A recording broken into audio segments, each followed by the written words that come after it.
dentro di me, ho sete di te, mi disseto io sulle labbra tue, amore vita mi dai e sei tu che come un fuoco mi bruci nell'anima, come un angelo mi porti via.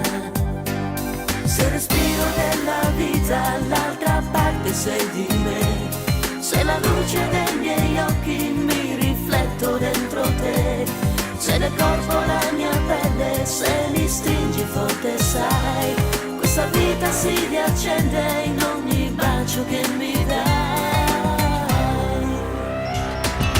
Come un mantello sei, col tuo amore lo sai, mi avvolge Dio, non temo niente oramai, dolce amore mio, il segreto tu sei, che mi fa vivere, amore sei tu, che come un vento mi soffi nell'anima, questa vita che vivo per te.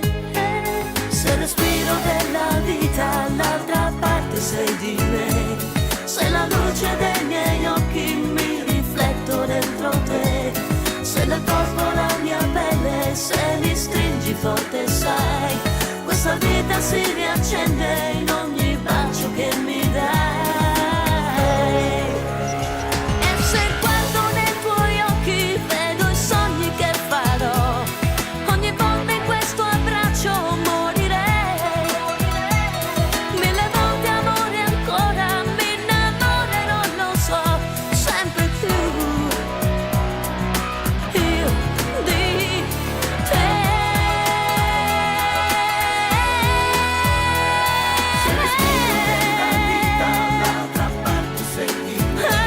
Se la luce dei miei occhi mi rifletto dentro te, se nel corpo la mia pelle, se mi stringi forte sai, questa vita si riaccende. Se respiro della vita l'altra parte sei di me, sei la luce, mi rifletto dentro te.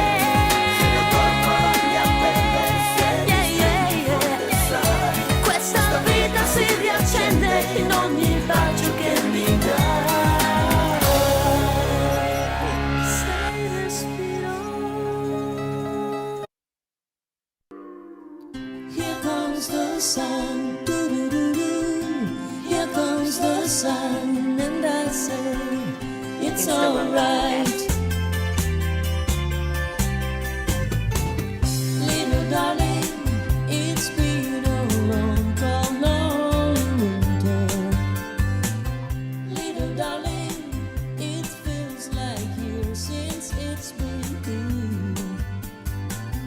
Here comes the sun. And here we are live from Las Vegas. This is Giada Valenti. Today, it's Wednesday. You know, I teach you every day sign language. So this is the sign for today, guys and friends and family. We're all together once again. Tomorrow is going to be 60 days. 60. That you guys have been with me ever since this COVID-19 happened. You remember my first concert was March the 14, JJ? What was it? March 18 was my last concert.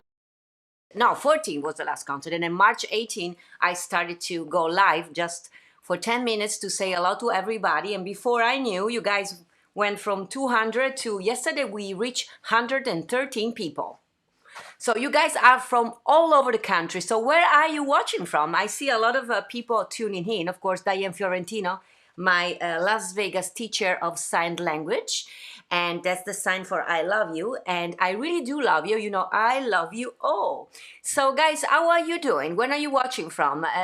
As I said, every day I get new people. Thanks to you because you guys are sharing these videos and you invite your friends, your family. So we are growing and you always send me this beautiful message how much joy I bring to you. Well, you know, I told you, you've been my way to stay sane during this you know, social distancing. At least I get to put some makeup on and to cheer myself and cheer you And so it's been great. So where are you watching from and how are you doing? Un saluto anche alla mia mamma e al mio papà che ci guardano dall'Italia. Sono le 2 del pomeriggio, 2 p.m. here for us in Las Vegas, and it's 5 p.m. for you guys on the East Coast. Ore 23 per voi dall'Italia, 22 for you guys watching from Ireland and England. I know you guys are there every day.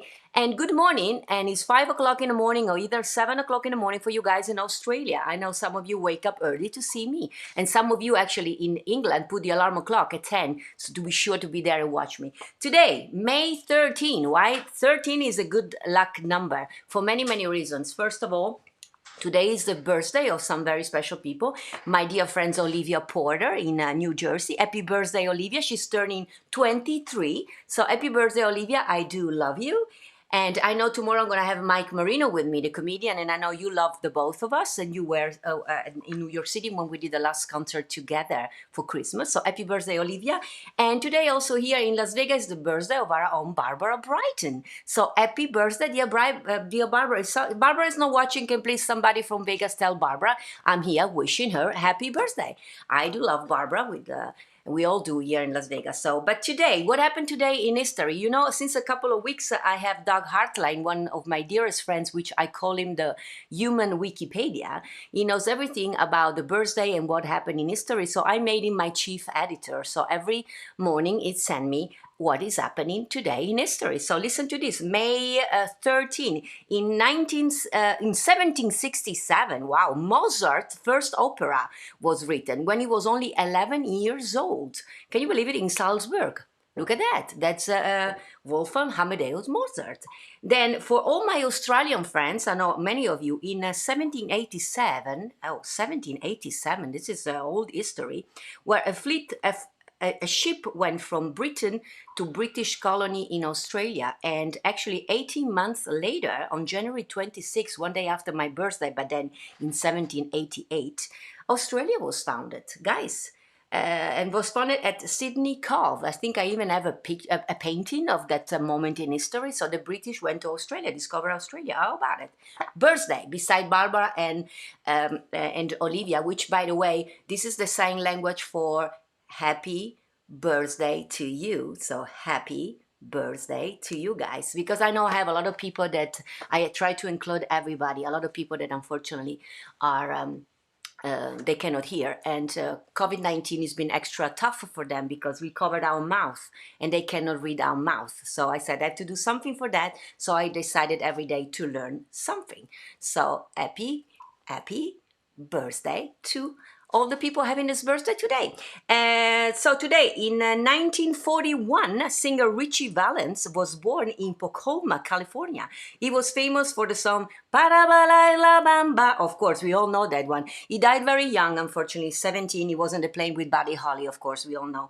But his legacy lived and influenced so many artists, one of them, one of my favorite, Carlos Santana.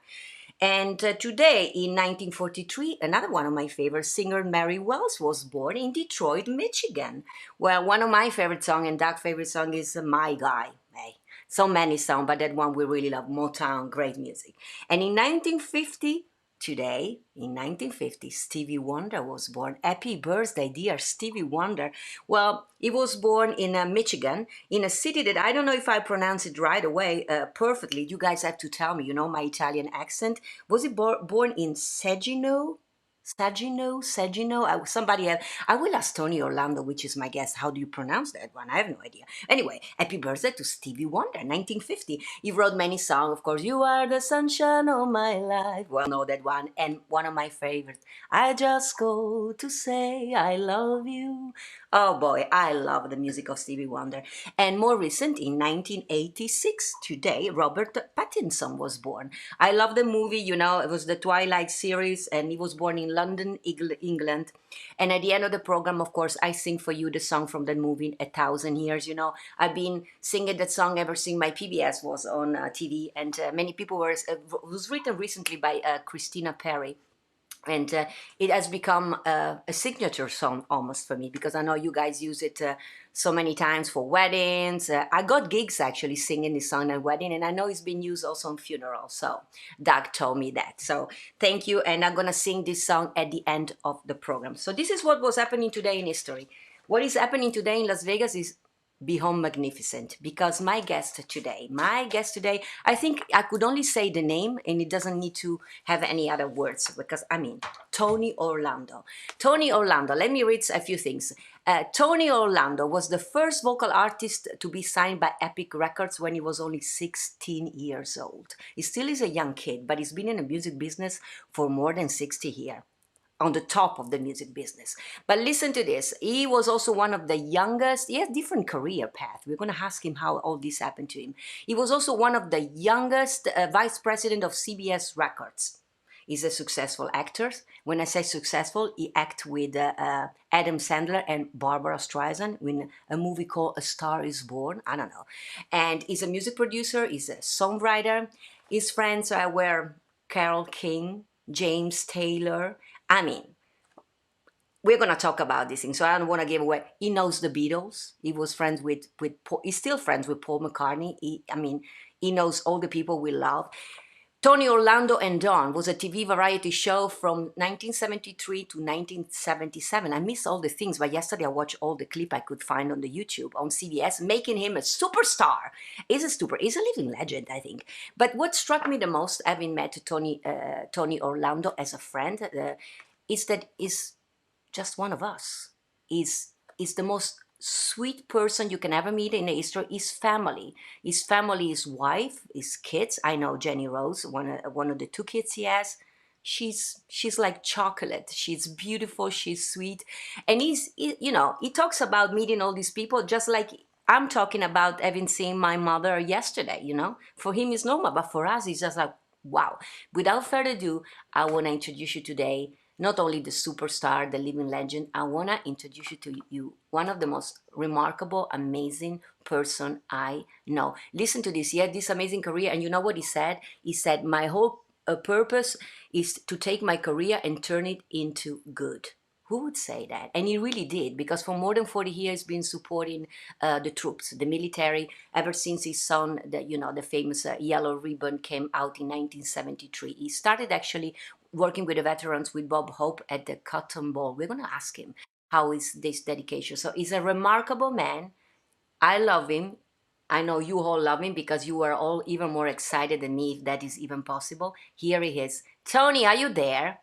Giada, I don't think anybody has done their homework as well as you did. My God, you went through my whole life, 60 years, that's something. But the most important thing that you said, Giada, is that I try to be a good person. And that really is what makes a superstar in all of us. If we can all just try and be good to each other, really and truly, that is what God looks upon us and gives us the blessings for. And by the way, that's Saginaw, Michigan. Saginaw. Thank you so much, Saginaw. Yeah, I was like, when I was reading the papers, I don't even know how to pronounce Saginaw, Michigan, which is right outside Detroit, which is where all of the Motown records came from, right? Supremes and all the great artists, Marvin Gaye.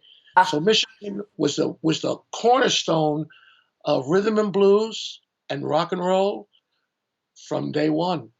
Wow, amazing. Tony, as you said, I really made my homework. I knew already you were amazing. I knew a lot about your career, but yesterday, of course, preparing to ask Tony Orlando, because we know so much about you. You've been part of our history for 60 years.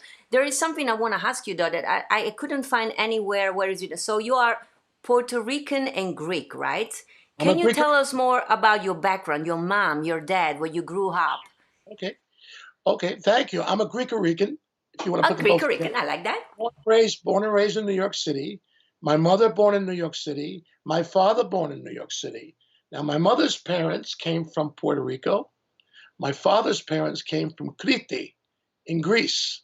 So they both were born in the city. My mamita and papito on my Puerto Rican side kind of raised me along with my mother. My mother and father were divorced when I was 5, but we stayed close all through the years with my dad. My papu and yaya, which is my grandmother and grandfather, both lived in Crete and came often to New York City to hug their little grandson. I'm actually Michael Anthony Orlando Casavetes. That's very Greek. Yes. And my boo changed it from Casavitakis to Casavitas. He thought it was easier to say in English. Okay, so many Greeks did that. So my beginning started in Hell's Kitchen in New York City, 221 West 21st Street between 7th and 8th Avenue. If there are any New Yorkers out there, they know exactly where that is. Many That's of only them. about 30 blocks south of the Empire State Building. So I was born right in the middle of the city, and that's where the dream began, Giada. It started for me on my rooftop. You Oh. know, the rooftop in New York City was where young people went to dream, went to tan themselves in the summertime, or if they were bad, went to steal a smoke.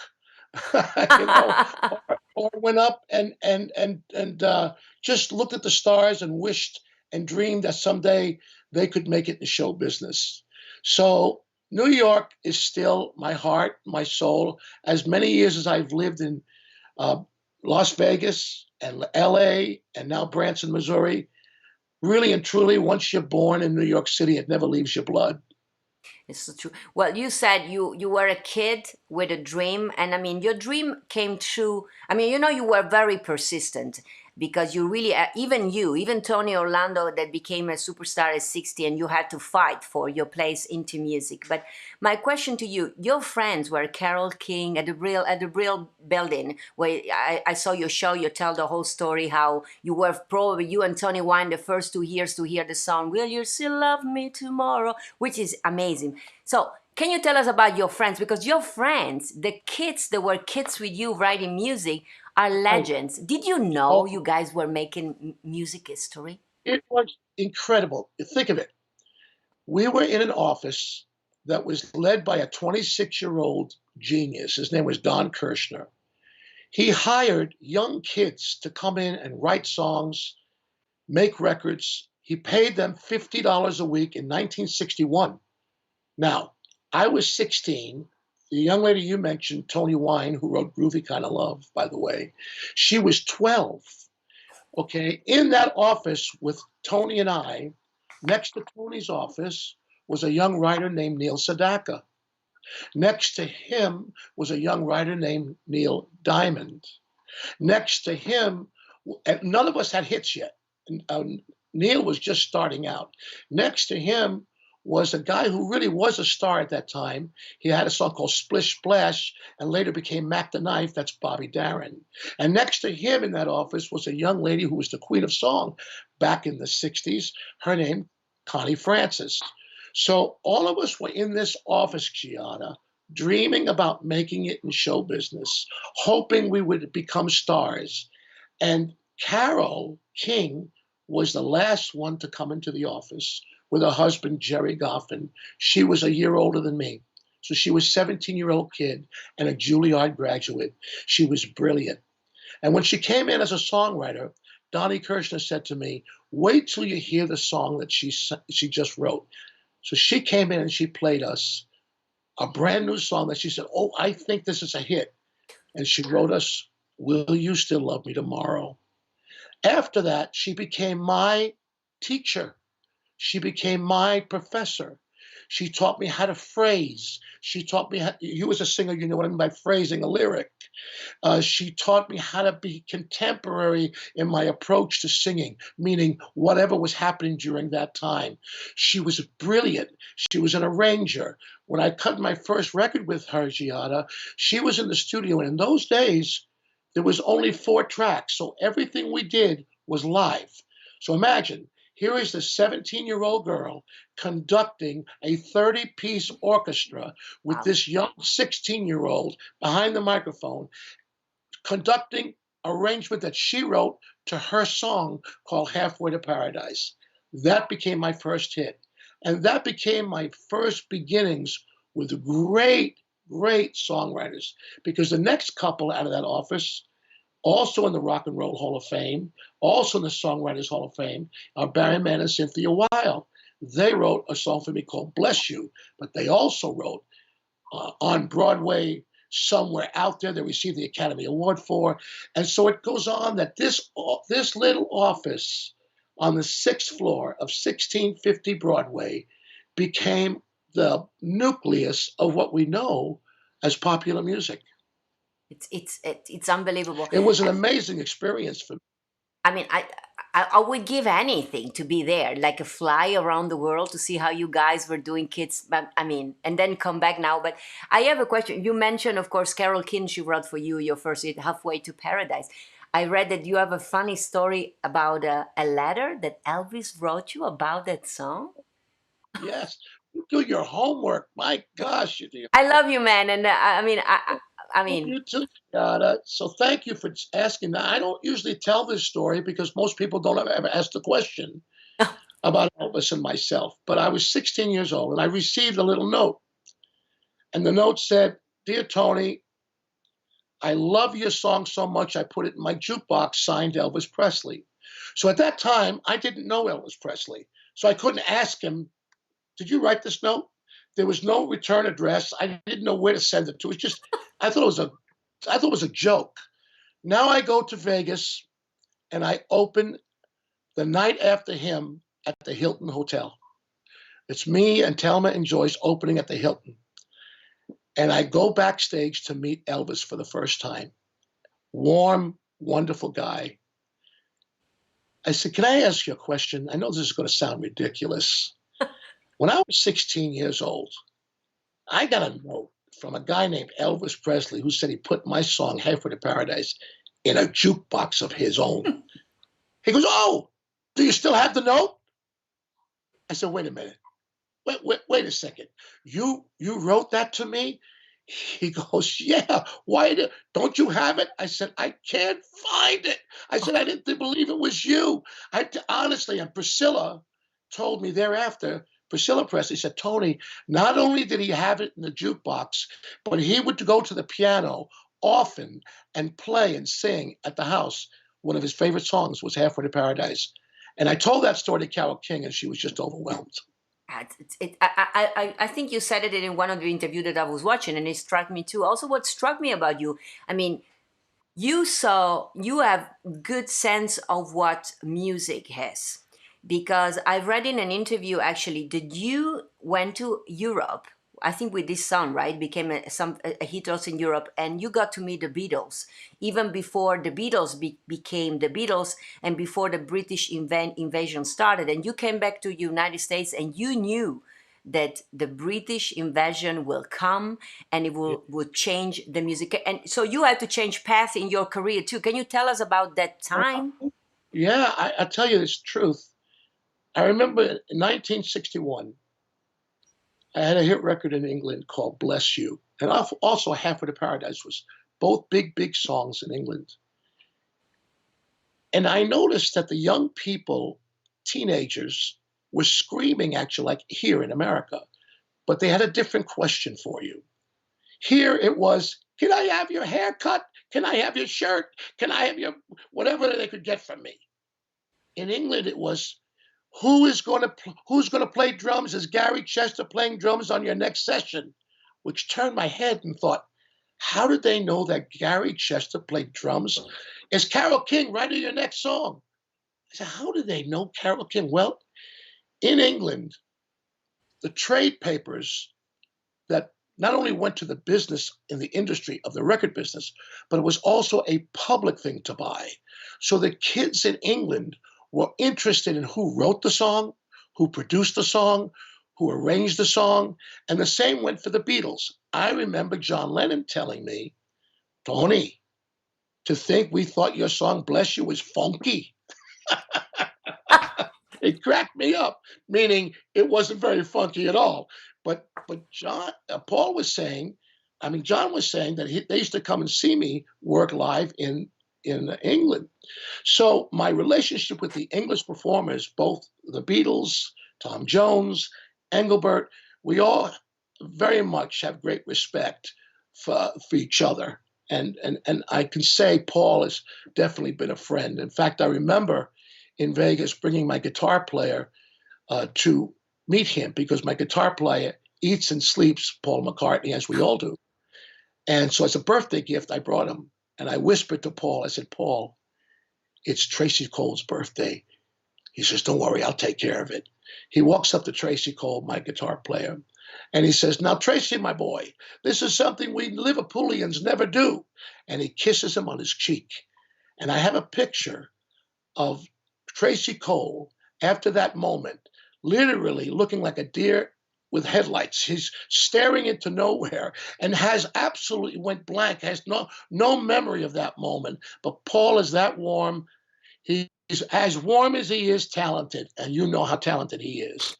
So yes, coming back from England, meeting those performers, knowing what and reading their press, I realized these people were not talking about how handsome a teenage idol was, but how talented they were, or who was playing on their sessions. And that's when I knew, honestly, that something very special was going to come out of England. And boy, did it ever. Yes, and so at the moment that when you came back from the first success from, you said Bless You, and the thing, you became one of the youngest executive at CBS Records for Clive Davis, nota bene, for Yes. which I worked too. That the reason I came from Europe to New York was because Clive thought that my voice was enchanting. So I have good memories. But I mean, and you signed. Can you mention when? I mean, you really have a good taste in music. Who were the artists that you signed before you became a superstar again? So you Well, I became a signed music. Yeah, who did you sign? some artists because of Clive. Clive knew that because of the British invasion, I wasn't working. Now remember, Clive Davis, when I signed with Epic, get this now, was on the legal department. He wasn't the president then. Oh, He was like on the third level lawyer in his 20s when I signed with Epic because I was a kid, so I needed my mother's signature as a minor to sign with Epic. He was the lawyer that oh, constructed that signing. Okay, so I knew him when I was 16. Then when he becomes president of Columbia Records, he says, "What are you doing, Tony?" I said, "Doing? I'm out of work. The British invasion. No American acts are getting any airplay or any work." He says, "Well, you were brought up in Donnie's office. You know songs. Why don't you work for me?" And I said, "Well, like how?" He says, "Well, why don't you come in and become general manager of our publishing wing, which at that time was called April Blackwood Music, which is actually CBS Music." So I find myself in my first paying job at 23, other than being a performer. And my job was glorious. What was my job? My job was to work with young songwriters, young producers, some of the artists that were already part of the company, like James Taylor, like Blood, Sweat, and Tears. So I was representing James Taylor's music, making sure that I could get those songs recorded for him. Same with Blood, Sweat, and Tears. And then a young man walked into my office, kind of tall, skinny kid, sat down at the piano and played me Bach and Beethoven. And then after he played Bach and Beethoven, he played me some songs he wrote. I remember the name of the song. It was called Amy, was the name of the song. And I said, "I'd like to sign you and record you." And that young man became Barry Manilow. So the very first sessions I ever did with Barry was in his very beginning days. I got him signed to his first, this is crazy, I got him signed to a record company called Bell Records, which is the same label that I eventually was on with Dawn, Tony Orlando and Dawn. But I signed him to that label, which, how crazy is this? It became Arista Records. Why did it become Arista Records? Because Clive Davis left Columbia to become CEO of Arista Records. wow. Who did he inherit? Tony Orlando and Dawn and Barry Manilow. Who did he make stars of? Both of us. He is an amazing star maker. I think he made as many stars as maybe that are in the sky that the good Lord made. That guy has been responsible for a lot of stars. You said it, Tony. And then, I mean, already you're 23 at the time, you said, and you already Yeah. had accomplished, I mean, something that any artist can accomplish And in a lifetime. I was with Giada for 4 years. I had an amazing time in that 4 years. I was elevated, just as I was being elevated to vice president, is when Candida, Tony Wine's song, I recorded as a favor to her, Yes. never knowing. And I said, now listen, you guys, don't put this record out as Tony Orlando because I don't want to lose my job with Clive Davis because I didn't think it was going to be number one anyway. So I said and they needed the money in advance. So out comes the record. The record sells 1 million records, goes to number one. I'm still quiet. I'm not going to tell Clive that's me. I don't want to lose my job. Now I become vice president. I record Knock 3 times as a favor. I still don't tell anybody that Dawn is Tony Orlando. Okay, that goes to 4 million records, goes to number one. Now it's 5 million records and two records released. I go to Clive. I say, Clive, I have to leave the company. He said, why? Because you're Dawn? I said, wait a minute. You know that's me? He goes, Tony, it's the worst kept secret in show business. Of course I know that's you. He says, I'll tell you what you do. You go and follow your dream. If your dream doesn't happen, you can always come home. Wow. Well, you never went back to that path because, I mean, after that, one hit after another. And Yeah. and Then the Yellow Ribbon came. The TV show came, a CBS network television show. And that was really what put us into a place that just we weren't. Telman Joyce and I had a ride that only Disney could create on a carpet, truthfully. so I never had met a celebrity, big celebrity like you, but when you became a superstar, not overnight because you were working, what is the first things that you had to change in your life? Because, Well, first of all, I don't think anybody can honestly say that they know that they're a superstar. And if well, they you are. well, but you know what, Giada, you're working in the middle of it. You don't realize what's going on. You're just working and doing your job and hoping to get better and being on tour and taking your photo shoots and doing your television show 13 hours a day. You have no time to sit there and go, wow, I'm a superstar. No, you sit there going, wow, did I do a good job? Was I good at it? Did I create a good show? Was I funny with Jackie Gleason in that scene? Did I do a good job with Barbra Streisand and Star is Born? Did I do a good, you just think about the work. Now, in retrospect, all these years later, I look back, Giada, and I shake my head. And I go, oh my God, what I've been blessed with. I actually made it. I really made it from that rooftop in the middle of Hell's Kitchen in New York City, where I used to dream about being I used to sit up there with my doo-wop group and I would sing to the fire escapes as though it was the box seats of a theater. And I would look down to the streets of New York and make believe that the crowds were there for me. And I would be up there singing my heart out. I would sing Singing in the Rain because Gene Kelly's movie inspired me to want to be in show business. And I would sing You'll Never Walk Alone with my arms extended wide. And I'd make believe I got a standing ovation. I would take my bows and everything at the age of 13 and 14 years old. And to think that I went back to that rooftop after all that went down. I did a show called Behind the Music for MTV. And I took them to that rooftop. And I thought, you know what, Tony? You really did make it. You really did. Here you worked with Lucille Ball and Sammy Davis and Frank Sinatra. Here you were headlining. And by the way, I'll tell you something crazy. Vegas is a ghost town right now, Yes. unfortunately. There's only one performer in the history of Las Vegas that ever had a show when the entire strip was closed down except for his show. You know who that was? No? Me. I was at the Riviera Hotel. There was a culinary strike in the 70s. Okay? The culinary strike closed every single showroom down. Every restaurant closed down. There was nothing for the tourists who were there, but gambling was up. Gambling was up.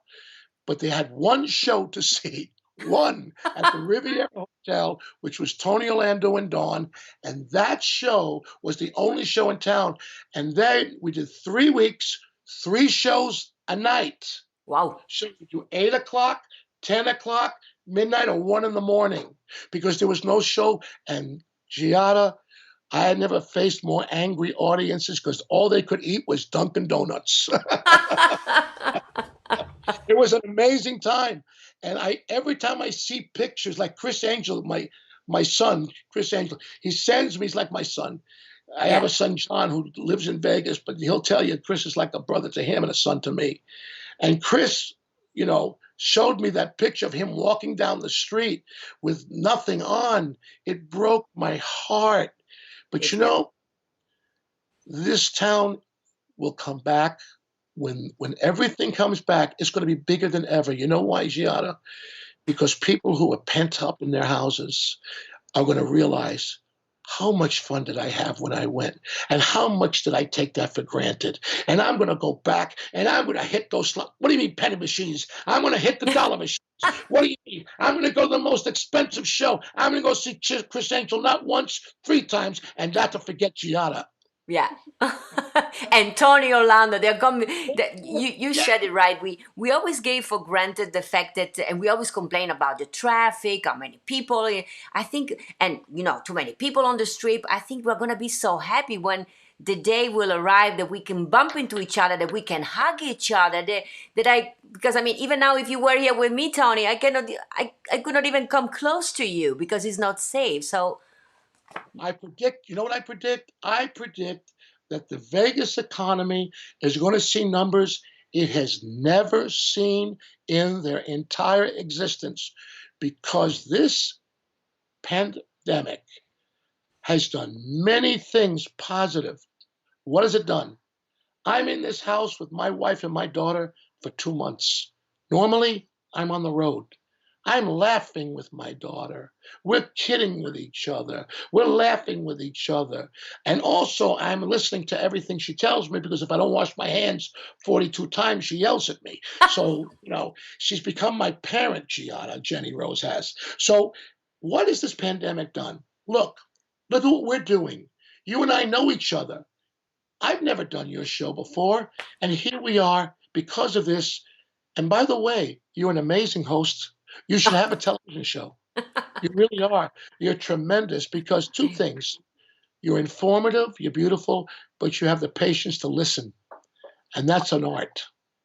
One of my, I thank you. I don't even know what to say about that. One of these things was one of my questions. I think I was blessed with an amazing family that made me as a little girl interested in other people, in never judge anybody, to embrace and be curious in learning every day something new. So when I knew you already, everybody knows Tony Orlando, but I yesterday when I was going through all the things I could find about you, I realized how COVID-19 has enriched my life because now I know that the person that I know, you, the Tony Orlando, is really far beyond what I ever thought about it. So, and you said it. So my question to you was, to being a human being, I know how close you are to your wife, Francine. You've been married for 30 years. Congratulations on your anniversary. 31.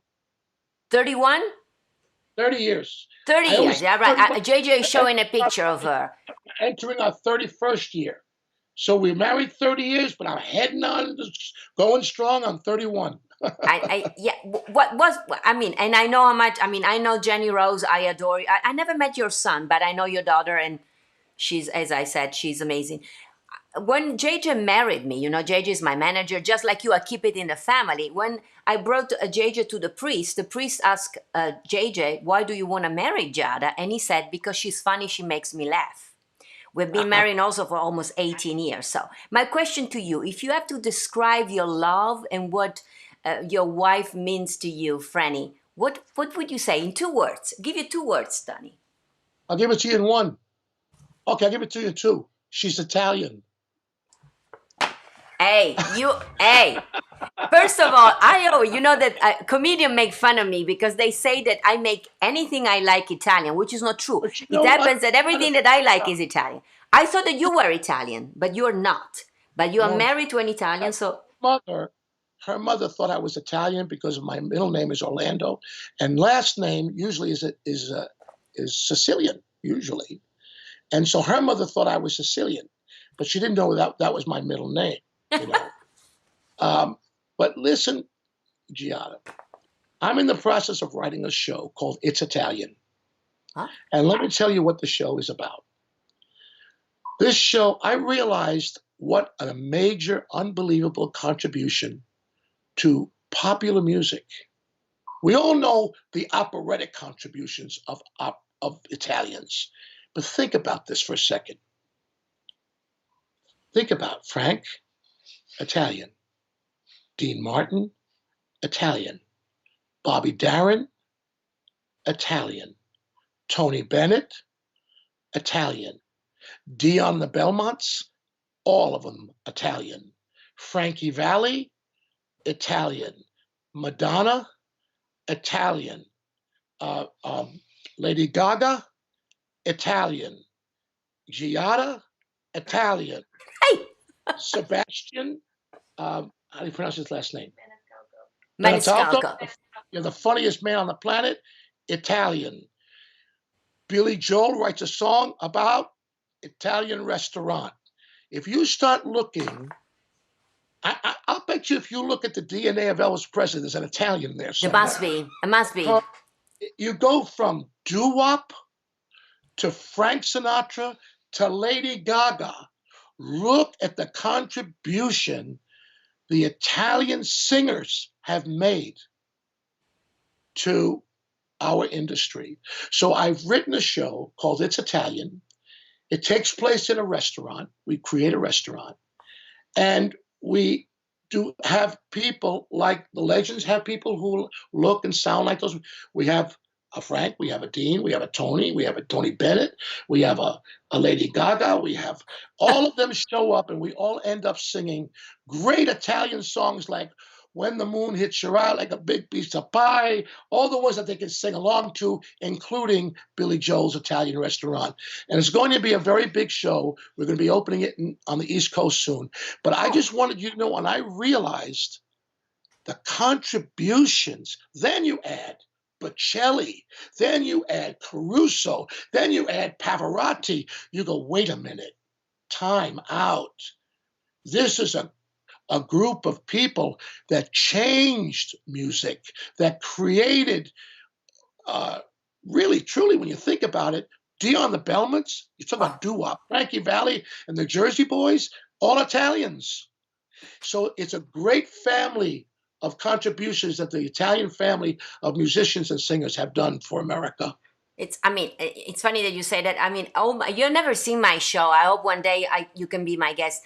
I tell you, some comedian make fun because it looks like and sounds like I'm singing American songs, but all the songs I'm singing at the end on the show a song called 1,000 Years with the young kids love it. It's written by Christina Perry. She's a singer and songwriter from Philadelphia. I sing the song At Last. Harry Warren, you know, it was Salvatore Guaragna. It was a Neapolitan that moved to Brooklyn, and the rest is history. He wrote I Only Have Eyes for You. And so it's amazing. I'm glad that you, as a Greek Puerto Rican, are acknowledging what we did. And this is only the music. I talk about the movie. I lied for a long time that I was Italian. I used to say, "Oh yeah, I'm Italian. Yeah, I'm Italian," so I could find a job when I was first starting out. You know, it's the funniest thing is my uncle Carmine Fava, okay, very Italian, Yeah. right, was the maitre d' at the Copacabana in New York. And in fact, if you look at the movie Green Book, his character is in that movie. He was the maitre d'. He was a 6'3", handsome, blue-eyed Italian who literally ran the Copa. And I, as a kid, grew up, and he used to take me in, Giada, and because I was underage, 12 years old, sneak me into the sound booth, and I grew up watching Sinatra, Sammy, Myron Cohen as a comic, every great Nat King Cole. I would watch them as a little boy behind the sound console, and every time the boss would come by, the sound man would take the top of my head and shove it underneath the sound console. So when I was walking out one day, Jules Spadell, who owned the club, said, "Hey, you, what's your name?"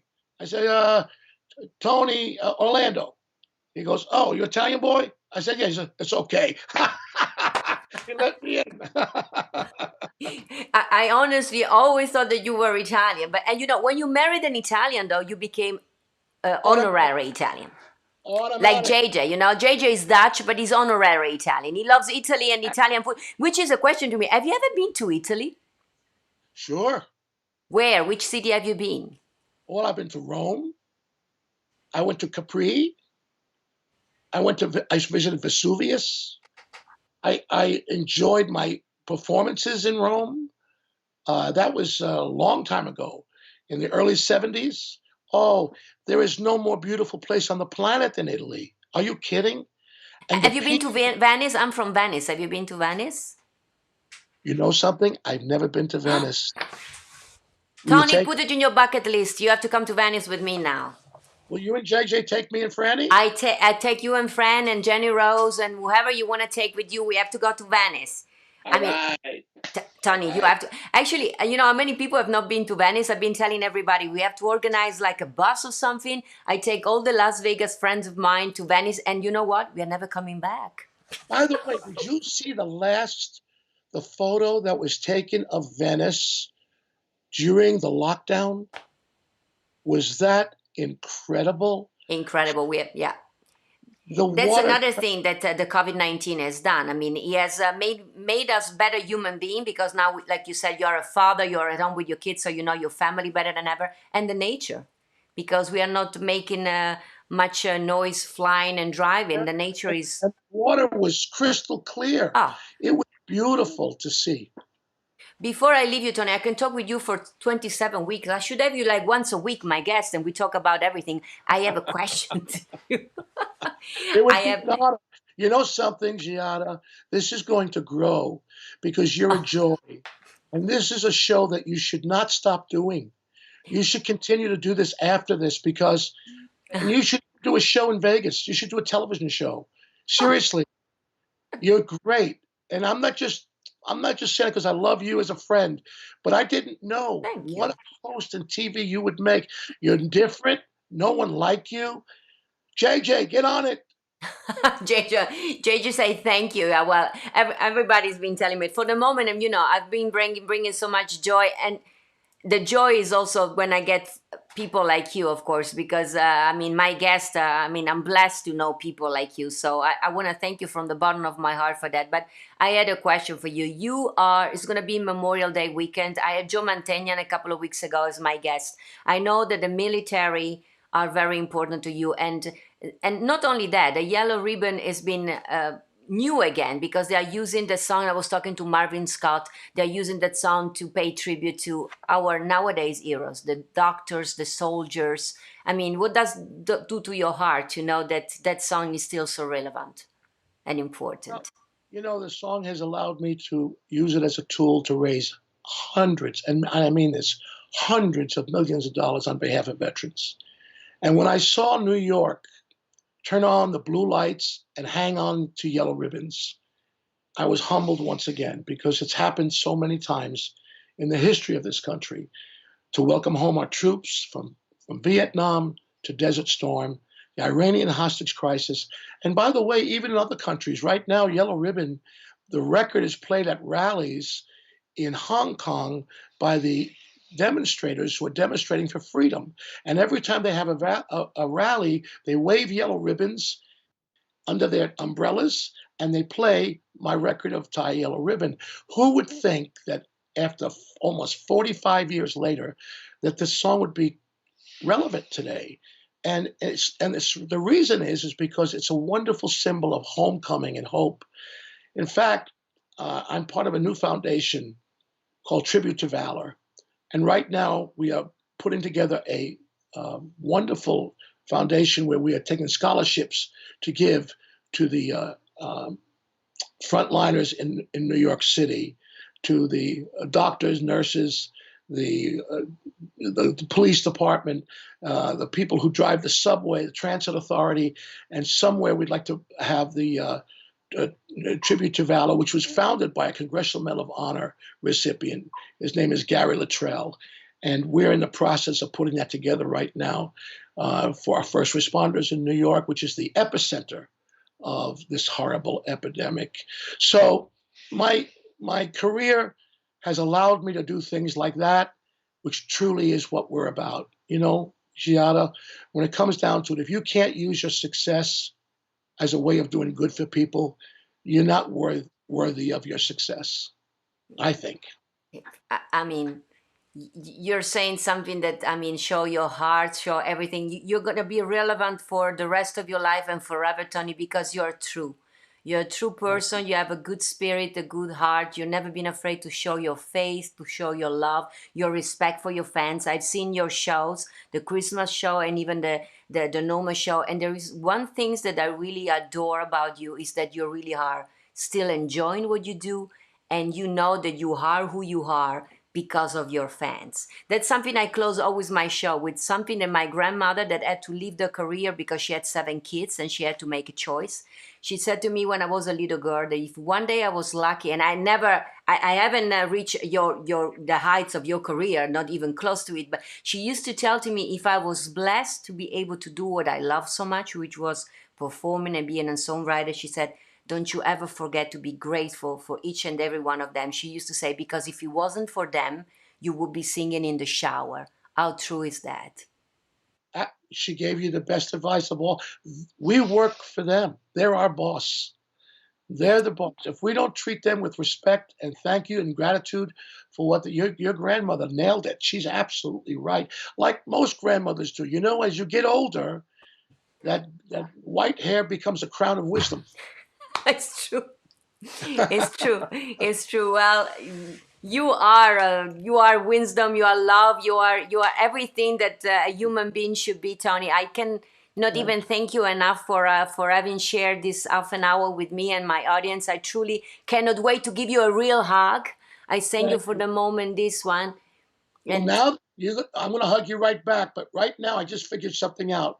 Because Jenny Rose is sitting here and I'm sitting here. That means we have 115 people watching right now. 115? Yeah, good. I love what you said. We have 113. You know why I love you? Because like you just said, if it's 113, 1,013, 1,000,013, Giada is Giada. And Tony, yeah, yesterday I said it wrong. Yesterday we had 113,000 people. Oh, 1,000. So yeah, 113,000, which was a record. So today with you, who knows who may be there watching. No, we had a lot of people. I mean, something again. If it was 113, oh, it's still just as important because that's what your grandmother taught you, and that's the truth. Now that we have 113,000, all of you 113,000, you can add 2 more to that as fans of Giada. That's Jenny Rose and Tony Orlando. Add us to the count. Today I made an exception. I don't care about the 113,000. I only care about you and Jenny Rose. You are the best for me, guys. I love you. Stay safe over there. I surely cannot wait to put my yellow ribbon outside the Las Vegas because I know you are coming here. So I'm gonna have a yellow ribbon on my neck for next time I'll see you. Thank you. I love you. Stay safe. Thank you. And thank you for doing this one. And give my love to your whole family. I'm gonna see you. So God bless you, man. I love you. God bless you too. I love you too, honey. Got it. Tony Orlando, ladies and gentlemen, did I tell you? I mean, it's music history, is a living legend, is anything a human being supposed to be. I mean, every time actually, I had like 2 minutes to spend time with him. I was just like, he's the human being I want to be. He's the artist I want to be, the one that, that really stands for honesty, for love, for passion, for respect for others. So I want to thank Tony Orlando for being my guest, and Jenny Rose, as we mentioned, is a young daughter that she arranged actually this interview for me. And I'm so nice to hear that Tony Orlando, of course, is married to Franny, which is Italian. He has so much respect for the Italian and the accomplishment of Italian in the music. And I promised that I was singing actually another Italian song, because even though the song has Italian lyrics, the song is Italian. Let me pick up something from the floor. And I wanted to sing for you this song actually because today was the birthday of Robert Pattinson. I wanted to know, he was born in 1986, so he's going to be 34 years old. He's, of course, one of the actors, one of my favorite movie, the Twilight Saga. I know many of you like it. You guys, if you don't like the movie, I know you love the song. So before we say goodbye, I'm going to sing for you yet another song written by an amazing Italian songwriter, Christina Perry. She's a young songwriter from Pittsburgh. So a song that proves that love has never changed and never will. Just like music, it's timeless.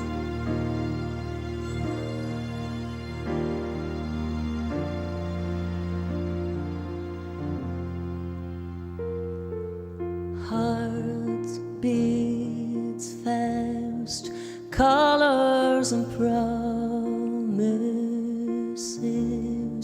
How to be brave? How can I love when I'm afraid to fall? But watching you stand alone, all of my doubts suddenly goes away somehow. One step closer.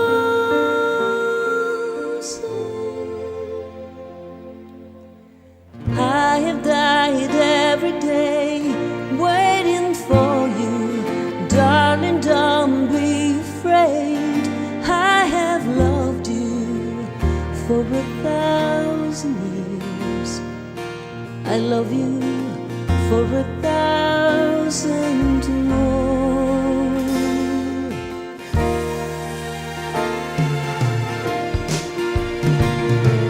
Time stands still, beauty in all she is. I will be brave, I will not let anything take away what's standing in front of me. Every breath, every hour has come to this. One step closer.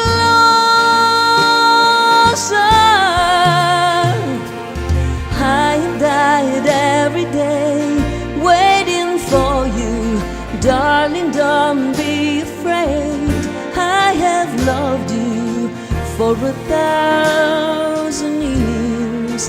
I love you for 1,000 more.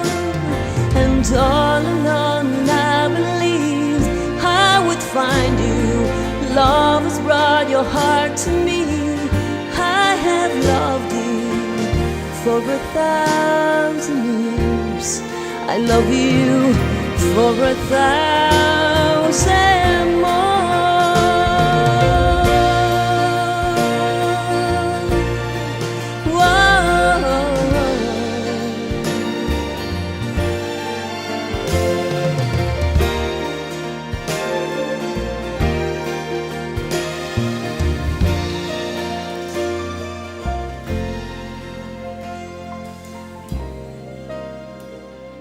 One step closer.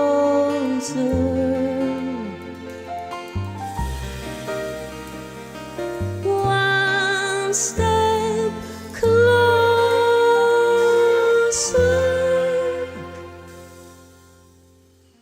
I have died every day waiting for you, darling, don't be afraid. I have loved you for 1,000 years. I love you for 1,000 more. And all along I believe your heart to me. I have loved you for 1,000 years. I love you for 1,000 more.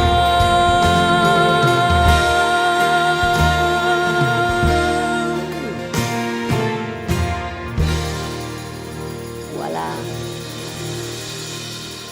1,000 years. This is a beautiful song from the Twilight Saga, the movie, of course, and was to wish happy birthday to one of the actors that is turning 34 today. JJ is looking for me. Did I forgot anything? Tomorrow. Today, I mean, my guest was beyond amazing. I love him. If you want to watch the episode again, or if you have missed the episode of today, you got in halfway, you can watch back always at giada.live. You get to see all the videos, the one of yesterday with Michelle Johnson, today with the one and only Tony Orlando.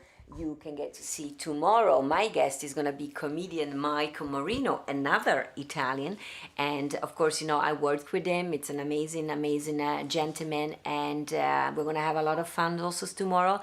And what can I say? I want to thank my chief editor, Doug Hartline, each and every one of you for being with me every day. Voglio ringraziarti tutti di cuore. Grazie, mamma.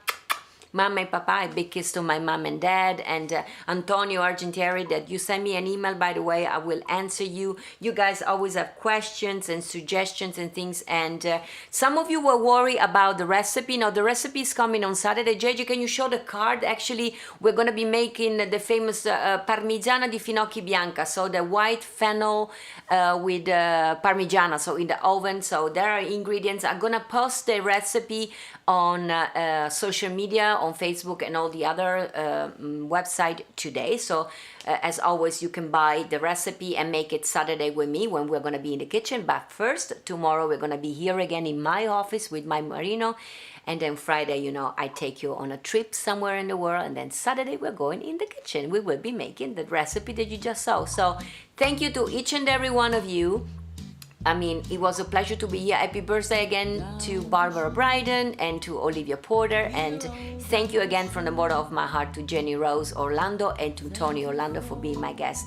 A domani ragazzi, 2 p.m. Ci vediamo domani. This is the sign for tomorrow. I love you guys. Giada Valenti out. See you tomorrow. Then I'll see you here, same time, same place. And until then, my heart just say, Dankeschön, dear old Dankeschön. Thank you for seeing me again. Though I'm here in my solitude, I know you are there, and in my heart I smile again. And so I sing here in my solitude, waiting to see you, same time, same place. And I can't wait to say again, Dankeschön, Dankeschön, Dankeschön, dear old Auf Wiedersehen. See you tomorrow. A domani.